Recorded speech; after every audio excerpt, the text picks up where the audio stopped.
This is the last lecture of chapter 8, which involves the addition reactions to alkenes. Before we actually get into the lecture, however, let us do a quick review. So last lecture we looked at the general mechanism for the addition reactions. Remember, a mechanism is a step-by-step set of reactions showing intermediates, how a reaction is transformed from reactants to products. We looked at specific reactions involving the addition of HCl to alkenes, HBr to alkenes. Remember, there is the Markovnikov addition and the anti-Markovnikov addition depending on the reagents used. We next looked at the addition of bromine to alkenes, and the last was the addition of bromine and water to alkenes. Let us look at what will be covered in this lecture. We will be looking at the addition of water to alkenes, just water, H2O, and we'll be looking at the mechanisms, which is the step-by-step description of the reactions that are used to produce the products from the reactants. Next, we will be looking at the addition of carbenes. That's another intermediate that we have not discussed as yet, but it's a very reactive intermediate in organic chemistry. Then we'll look at the addition of Br to alkynes, that's the triple bond, and water to alkynes, the triple bond. Okay, so let us look at the addition of water, which is of course H2O. If you get an alkene such as cyclohexene and you add water, nothing really happens because they are two really inert molecules. However, if you add a catalyst such as H+, an acid, a reaction occurs, typically under heat, but a reaction occurs. And the reaction is, we will add here H2O across the double bond. Notice again, the reaction takes place at the functional region of the molecule. That's why we emphasized in previous chapters that you should be able to identify the functional groups in molecules. So the reaction takes place right here, and it's the addition of H2O right across these two carbons. Same thing here. This is a symmetrical molecule. Let's look at a molecule that's non-symmetrical, which means that the carbons of the double bonds, they have two different types of groups bonded to it. So again, we're adding here H2O, and it's acid catalyzed, which means a reaction will take place. So the addition reaction is H2O will add across these two carbons in one fashion. It's possible for the H2O to add across the same two carbons in another fashion, producing two different products. We have seen this before when we add HX or HCl or HBr across a double bond. So there are two different products that are possible. Now comes the question, how do we determine the major product? So let's look at the mechanism to determine the major product. Remember again, the mechanism is a step-by-step description of a reaction in which intermediates are shown and a final product is given. So the mechanism, the first step involves the Lewis base, remember they are nucleophilic, attacks the H plus, which is a Lewis acid, positive, to produce carbocations. In this case, it produces two possible carbocations. One is a tertiary, as you can see here, and the other one is a secondary carbocation, as you can see here. So refresh your memory on how do you determine the type carbocations: primary, secondary, and tertiary, and also the stability of these carbocations. For the tertiary carbocation, which is positive, the nucleophilic electrons of water adds to the carbon to produce this intermediate. Notice it's not a product, it's an intermediate, and it's an intermediate because it is charged and hence not stable. It carries a formal positive charge on the oxygen. Another mole of water can abstract this hydrogen as a proton, putting these two electrons back on our oxygen to create the product. The secondary carbocation can undergo a similar attack from water to produce this intermediate, and a loss of the proton gives the secondary alcohol. You can imagine which is the major product. The major product is, of course, the one that goes through the most stable intermediate. The most stable intermediate here is your tertiary carbocation, so this would be your major organic product. Let us look at another observation that's typically made for these reactions, and that is unexpected products. So if you went in the lab and you added H2O in the presence of a catalyst to this alkene, in addition to getting the expected products, what you will get is an unexpected product where the OH attacks this carbon and not one of these carbons. So the question is, how do we explain the formation of this unexpected product? Of course, in organic chemistry, when we say explain, we do not mean writing a sentence or a couple of sentences. We mean using reactions and intermediates and arrow pushing, electron movement to explain how this product was formed. So let us look at the mechanism.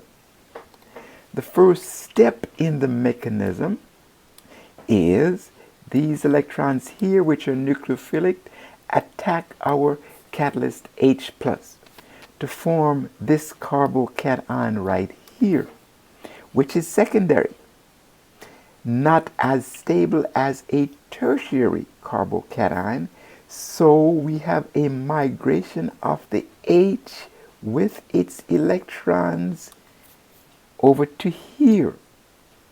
In so doing, it creates a tertiary carbocation. We call this a 1-2 migration, which you have seen before. Why 1-2? Because it goes from carbon 1 to carbon 2. It's just across two carbons. So it's a 1-2 migration. As a second step in the mechanism, let's look at another step in the mechanism. H2O, which is nucleophilic, attacks the positive carbocation to form this intermediate here, not the product, because it has a charge, a formal charge. That formal charge can be neutralized if another mole of water, which has its electrons, abstract a proton here, and these electrons come back in to form the alcohol here, and this is your product, or the unexpected product. So again, whenever we ask for a mechanism, that is what we would expect here, arrow pushing to show electron movement as different intermediates are actually formed. Let us look at another example just to illustrate the importance of understanding how reactions work. So here's another reaction, an alkene and an addition reaction. In the presence of a catalyst, there is an unexpected product. If you were asked to write the mechanism using arrows to show electron movement to produce the final product, this is what we would expect on the next slide. So in the first step, electrons attack the protons. Here's the arrow showing the electrons moving towards the positive. We're moving electrons to positive. If that happens, it creates a carbocation. So this is an intermediate. And this is step 1. In step 2, this entire methyl group with its bonding electrons migrate to this carbon. Hence this arrow showing that migration. So remember, arrows show electron movement. This is a 1,2 again because it's moving across 2 carbon atoms and it's a migration. So here it is. Here are the electrons that are moved with the methyl group. A tertiary carbocation is generated. The mole of water now adds to this carbocation. Notice again, electrons are used to show that they move into the positive carbocation to form a bond. Here's the bond that's formed. And of course, it's a positive charge. This positive charge can be neutralized if the catalyst H+ is released to produce here the unexpected product. So this is a mechanism, a step by step description of a reaction, showing the intermediates that are formed and using arrows to show electron movement. So that is what we would expect if you're asked to give a mechanism for a reaction. Let us look here at hydration using a special catalyst, mercury. Let's see why we're doing this. As you discovered in the previous few slides, if you add H2O across a double bond, various possibilities occur. Number 1, you have a major product and a minor product. Number 2, typically you have unexpected products.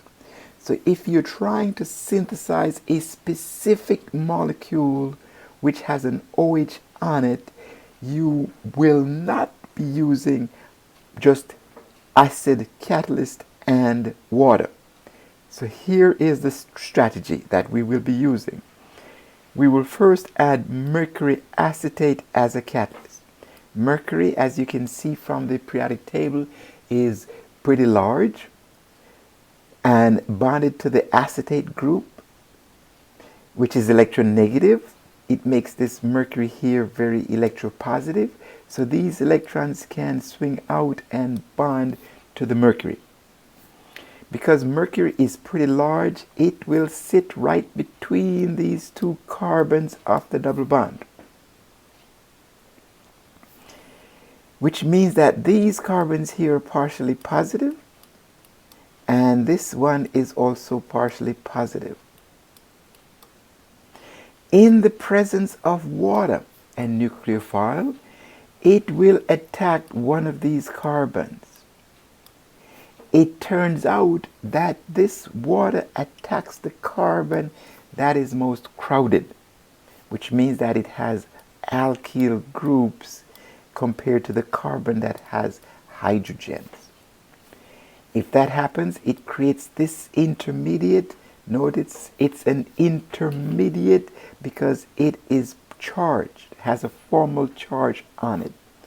Loss of this proton here results in this as a product. That's not your alcohol. So let's look at the next slide. In the next slide, that intermediates that generated right here, if you reacted with NaBH4, which is a reducing agent, which you studied that earlier when we looked at reactions. It is a reducing agent, so it will take off this mercury acetate and add H+. You will see that this is now an alcohol. So the overall reaction is given in this example. Here is our alkene, and what you need to make here is an addition of H2O across this double bond here to produce this product. Notice this is the major product. Also notice that is the Markovnikov product, in which the hydrogen adds to the carbon that has the most hydrogen right here, and the hydrogen from the water adds right here. So we have two hydrogens, and the OH adds to the carbon that has the least number of hydrogens. The first step of the reaction is adding mercury acetate in the presence of water to create an intermediate like this. The second step is the reduction, taking off the mercury acetate to form H, and this is the product. So again, you can transform an alkene by hydration, adding water across the double bond by using this set of reagents. One, mercury acetate in the presence of water, and number two, sodium borohydride in the presence of a base. Notice it's two steps. It's a two-step reaction. The next slide has another example. So here we are looking at the addition of this alkene over to form this alcohol. I think it's the same, but just to emphasize, we're adding water. So here is H2O. We're adding H2O across this double bond. And here are the reagents here. Mercury acetate and water, and of course sodium borohydride in the presence of base. One thing I should point out is that if we use an alcohol instead of water, what you would get is the ether adding across the double bond. So here we have the double bond, alkene. We now add OCH3, and of course H is added right here. There's of course another H right here because there is an H here already. So again, you can design your experiment to synthesize the Markovnikov addition of alcohols across a double bond using this set of reagents here, in which no rearrangement occurs and which the major product will always be the Markovnikov product and not the anti-Markovnikov addition. Let us look at another type reaction. Let us say you're trying to make the anti-Markovnikov addition across the double bond. So let us look at this set of reagents. It's called hydroboration. So it's the hydration, adding of water across a double bond using another set of reagents, and this set of reagents, as we will see, generates the anti-Markovnikov addition. So let us use borane. That's a reagent that you can get from the stockroom. So borane will add, or the alkene will add to borane, as shown here. Electrons will add to the vacant p orbital of borane, and this hydrogen will shift over to bond here. So here's that hydrogen, and here's this bond from the alkene to borane. Notice again, there are two different possibilities. So borane can add to this carbon, or it can add to this carbon. Again, always think of possibilities. So we have two possible addition products here. One is more stable than the other. This time our definition of stability will be based on crowding, or how close groups are to each other. You'll notice that this borane here, which has BH2, is close to 2 hydrogens. So that's pretty stable. Let us look at the other comparison.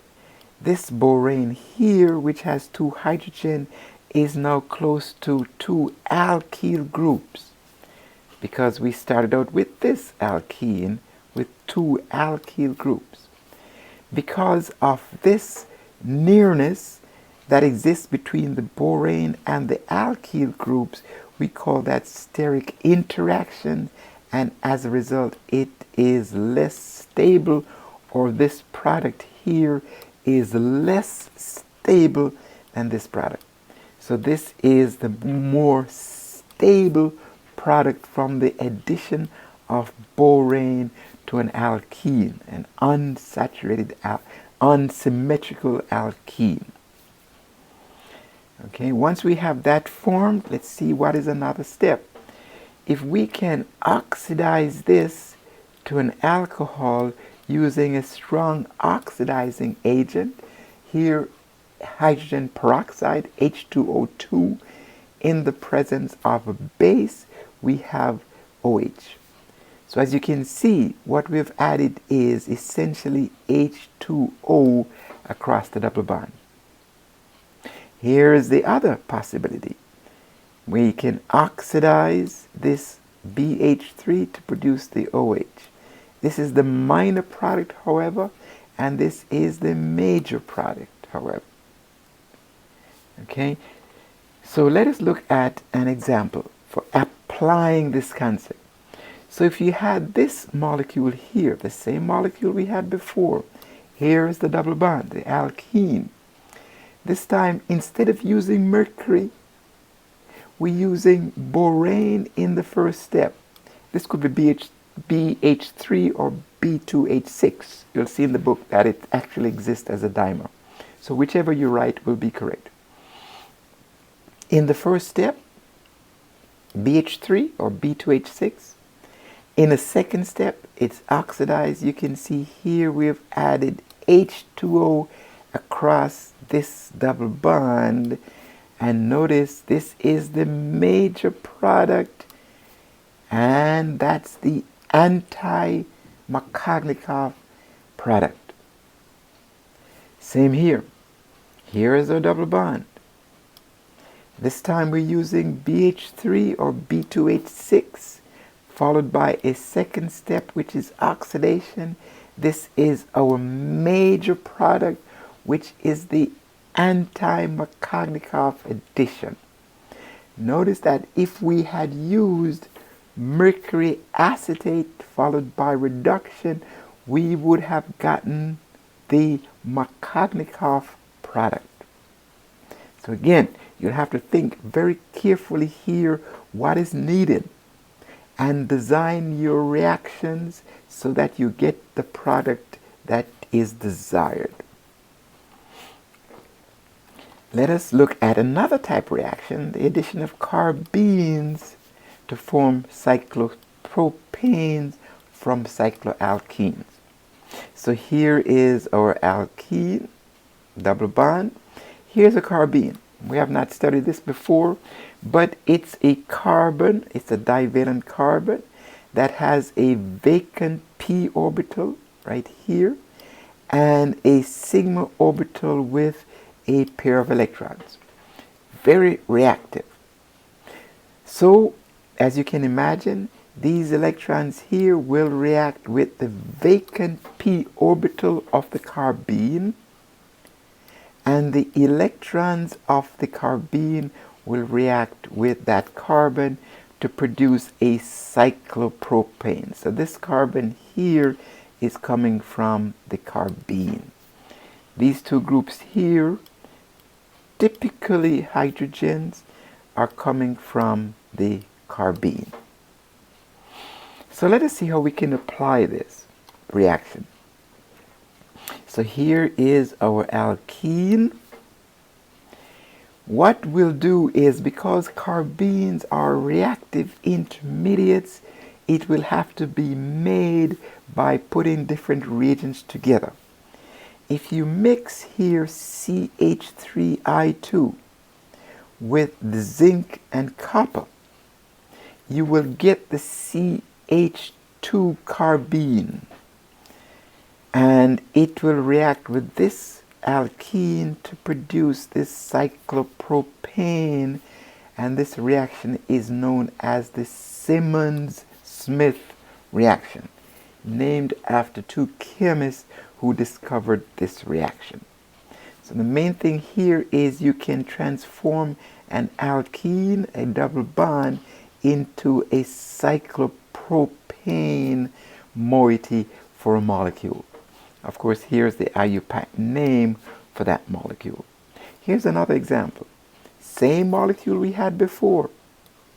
Same molecule we had before, but now we're using here the Simmons-Smith reaction, in which we will generate here this carbene, CH2 carbene, based on this set of reagents, and you will see that the carbene will be added across this double bond to produce the cyclopropane.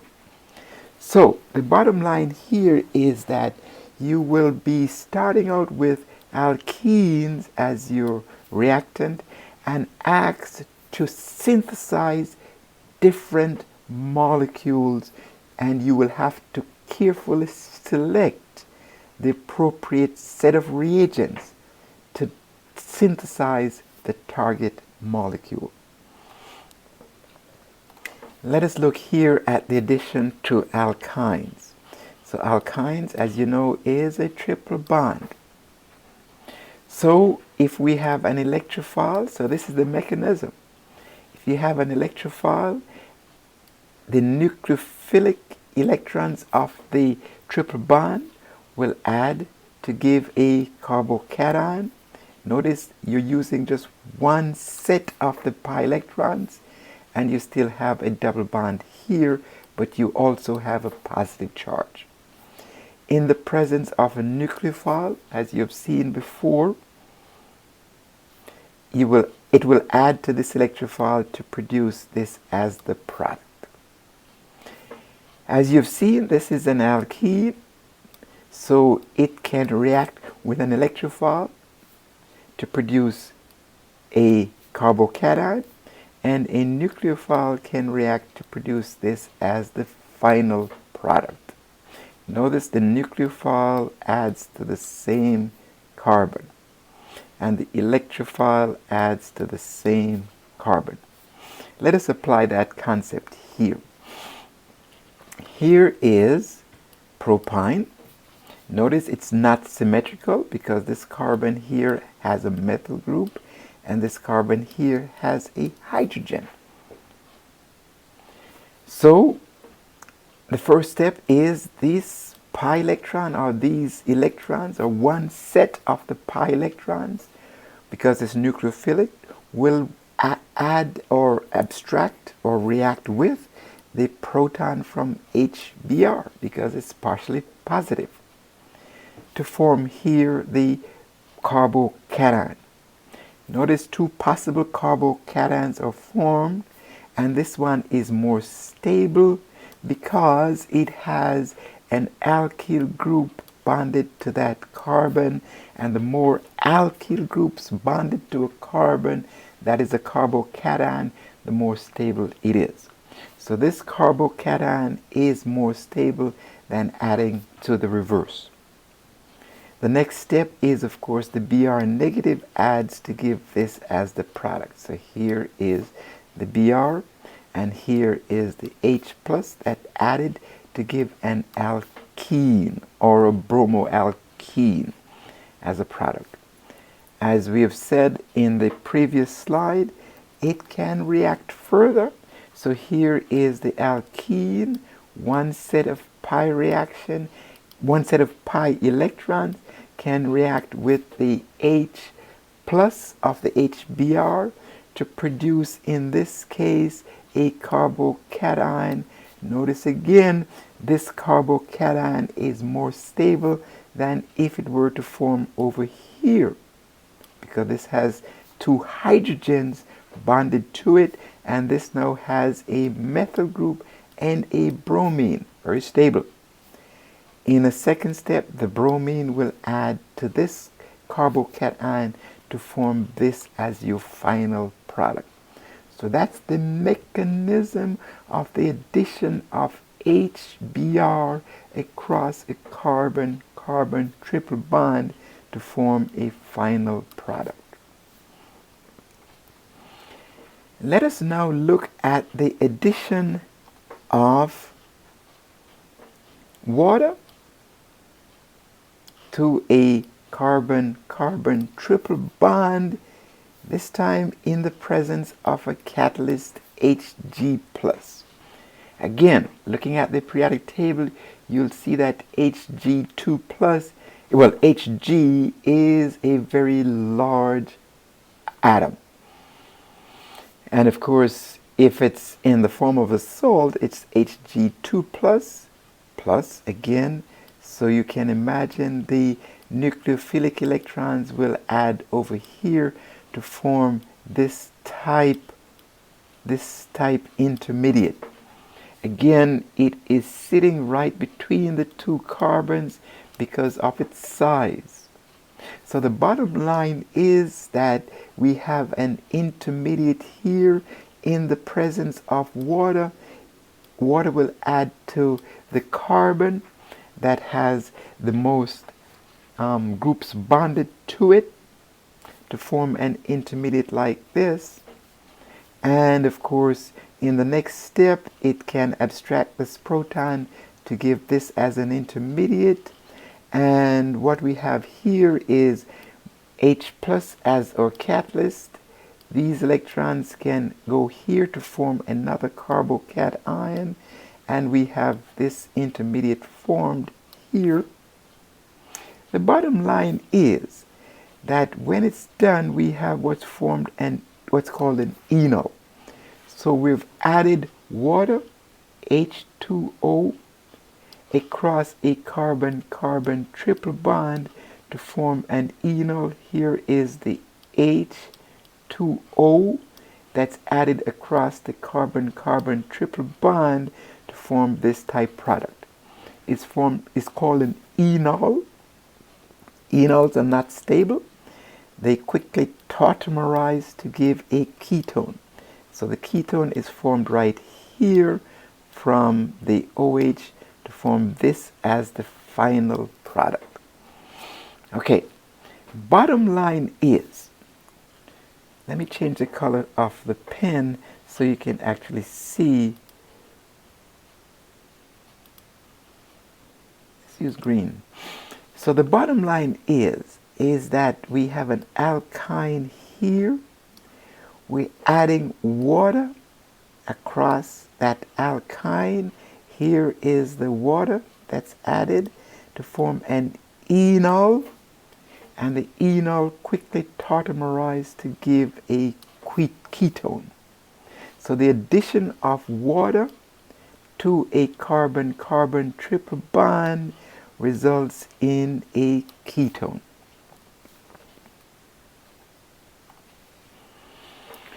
Let us look at the addition of water.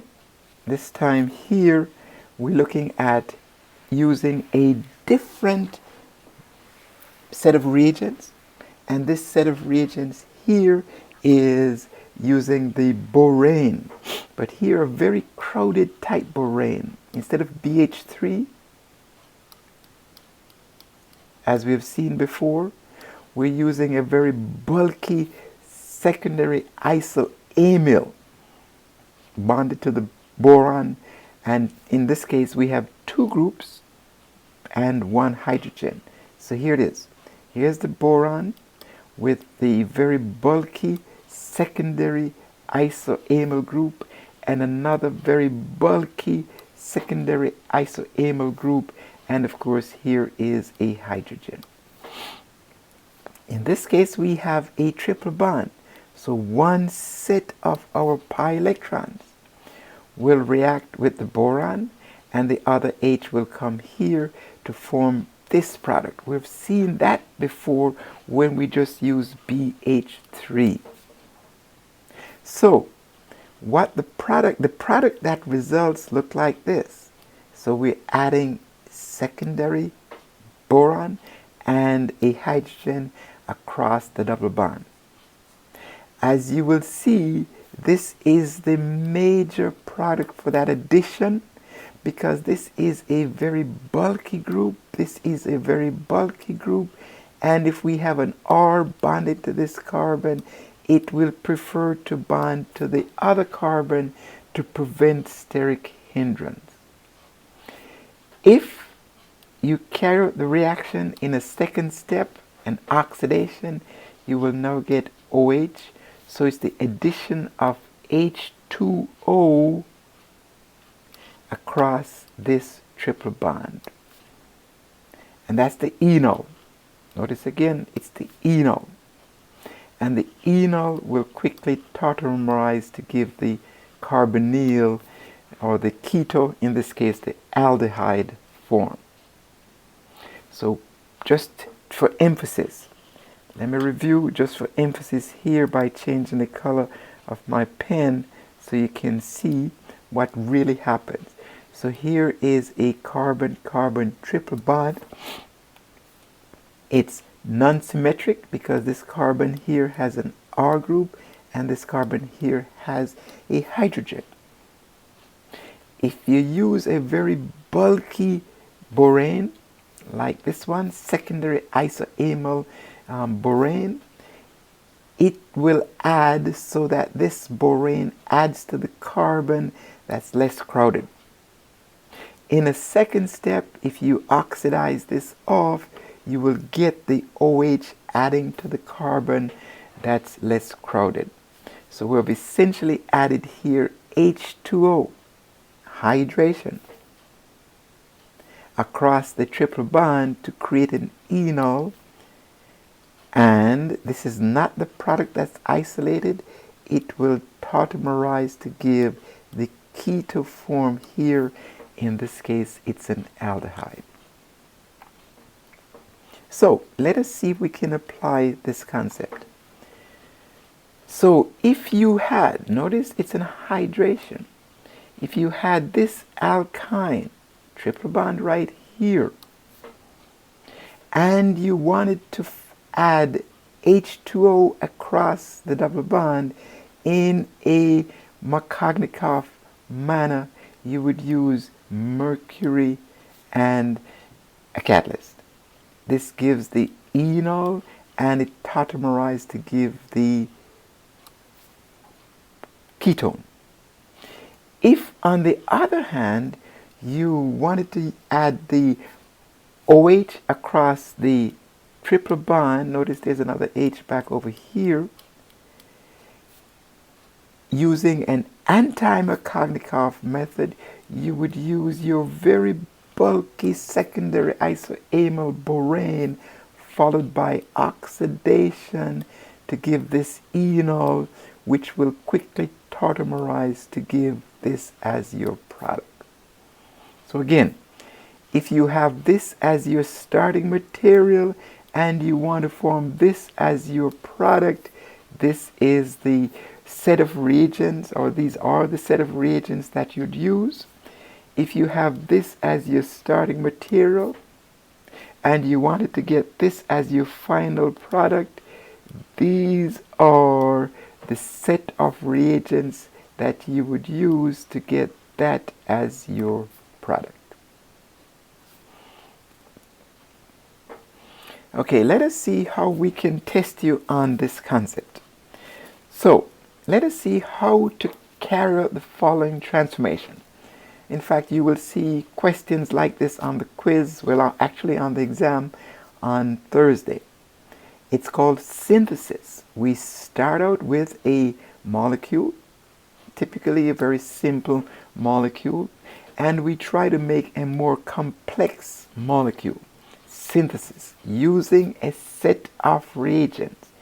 Here you have to make a strategic choice in your sets of reagents, because as you have seen from the previous slides, based on the set of reagents that you choose, you can get different products. So let us say you want to go from this alkene to this as your product. How do you do it? My suggestion is to focus on your target molecule as shown down here and ask yourself a set of questions. What is the functional group in this target molecule? It is a ketone. Next question is, how do you make a ketone? How do I make a ketone? What type reaction is used to make a ketone? The type reaction that's used to make a ketone is an oxidation, which we have seen before. And we oxidize alcohols to make ketone. So if you had an alcohol here, you can select an oxidizing agent right here to carry out that transformation. The next question is, how do I make alcohols? You can make alcohols from alkenes by hydration, the addition of H2O across an alkene. The challenge here, however, is that there are two ways of adding H2O across a double bond. It could be in a Markovnikov sense or an anti-Markovnikov sense. Here you will need the OH in this carbon. So more than likely it's going to be an anti-Markovnikov to put an OH to this carbon here and not to the other carbon of the carbonyl. So once you have your strategy worked out, it's just a matter of supplying the appropriate reagents. So let's see what that would be. So the first set of reaction would be to create the alcohol, which is the anti-Markovnikov addition of the alcohol. The choice here is, of course, BH3 or BH3 or B2H6. Notice it's a two-step reaction, so number 1 and number 2 is an oxidation, and that creates the anti-Markovnikov addition of water across a double bond. Once you have this, it's just a matter of oxidizing that to give the target molecule, which is a ketone. And of course, as we have seen from the previous chapters, is that we have different reagents that are oxidizing reagents. So you could use KMnO4 or potassium dichromate, your choice.